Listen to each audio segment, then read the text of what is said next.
John is now approaching the first round of the seventh circle, which are representative of the sins of the lion.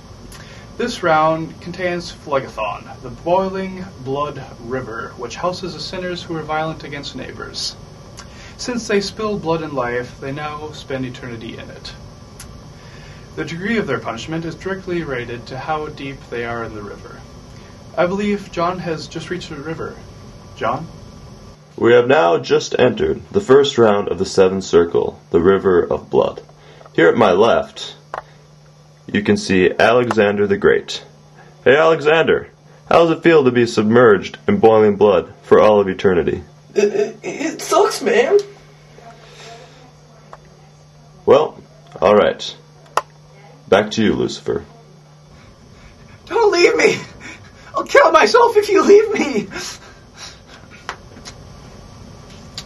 John is now approaching the Woods of Suicide, which is the second round of the seventh circle.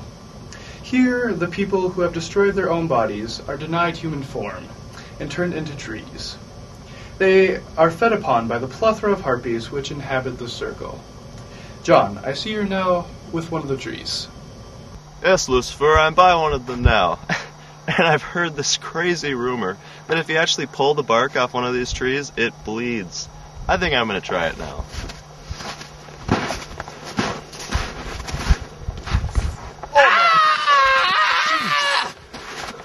What kind of tree is this? Bloody hell! Who does that? Seriously? Who? Come on now! You just ripped the bark off the tree! That was disturbing, yet true. John is now traveling to the third and final round of the seventh circle. Here the souls are being punished in various degrees by the burning sands and the eternal rain of fire. The first souls John will encounter are the blasphemers, who are stretched upon the sand and burnt to a nice toasty crisp. The sodomites are forced to run non-stop across the sands. Just as their sins in life were unnatural and sterile, so will their punishment contain sterilizing sands and an unnatural rain of fire. The souls who are violent against the arts have an additional punishment of staring at a coat of arms. Thus they are forced to stare at the art which they destroyed in life. Back to John, who is preparing to enter the eighth circle. We are now descending on the back of Gurion to enter the eighth circle. Well, we just got down the waterfall off the back of Gurion and preparing to enter the eighth circle. But I'm not too worried about this circle because I was told that it's the safest and easiest circle to travel through. Right, Lucifer? You'll be fine, John. Now, as John makes his way through the most dangerous circle yet, Circle 8, which is represented by the sins of the leopard, we will be bringing you our bulgy expert to describe what he'll be facing. Mr. Hoffenstein? Actually, Lucifer, it's Frederick von Hoffenstein. I am very pleased, otherwise, to be on this show. I have been studying Borgias all my life, and you will not find anyone with more knowledge of Borgias than I. John is now entering the first Bulgia as we speak. What should he expect?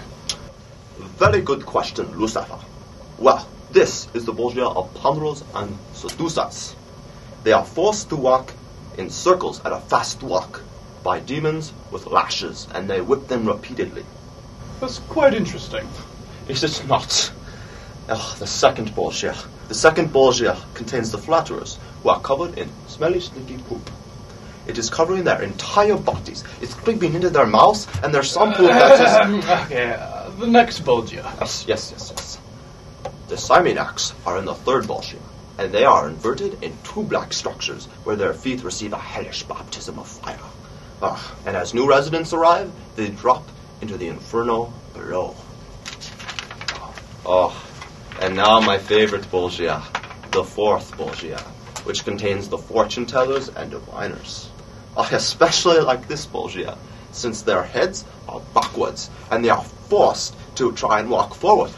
But they can't.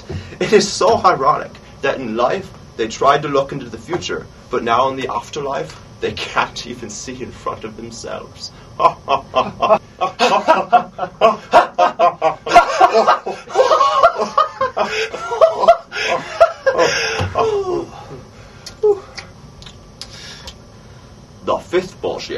contains the grafters who embezzled and are now sunken in a boiling pit, guarded by demons that tear them to pieces with grappling hooks in their own claws. Have you ever been shredded by a grappling hook, Lucifer? No. Well, it hurts like crap. Do you want to see the scar? No. Let's actually check in on John. John, are you alright?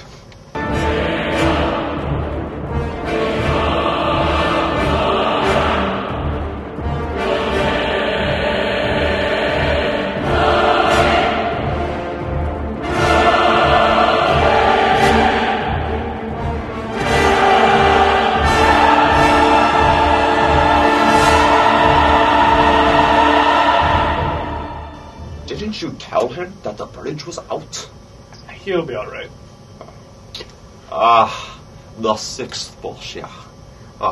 This contains the hypocrites, and this is quite interesting, I might add.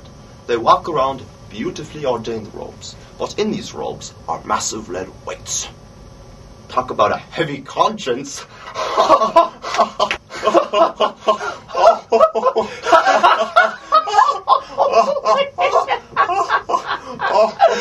Heavy conscience.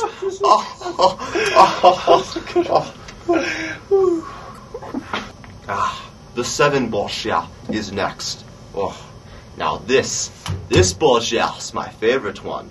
Monstrous reptiles bind their hands together like this, and then they destroy them, and some even shaped as reptiles turn into humans and then back again, while the others are slaughtered brutally. It is good stuff. Now we come to the eighth Bolshia, which contains the evil counselors. I really love this Bolshia. Yes. The counselors are inside fiery pillars, and they burn. Yes, they burn a lot. The ninth Bolshia. If there was ever a Bolshia, this would be it. Here, the swords of discord are contained, and a demon with a bloody sword is hacking and slashing and dicing and tearing and mutilating. It's all right, It's just a Bolshia. Maybe you should check in on John. John? We just escaped those two demons, but there's another one, and it's a lot worse. It's horrible. It's got this huge sword, and it's hacking people apart. There's blood everywhere. Blood everywhere. And there's a guy missing an arm, and a guy without a head. And there's blood. It's horrible. But if we stay quiet, maybe he won't hear us. Run, John!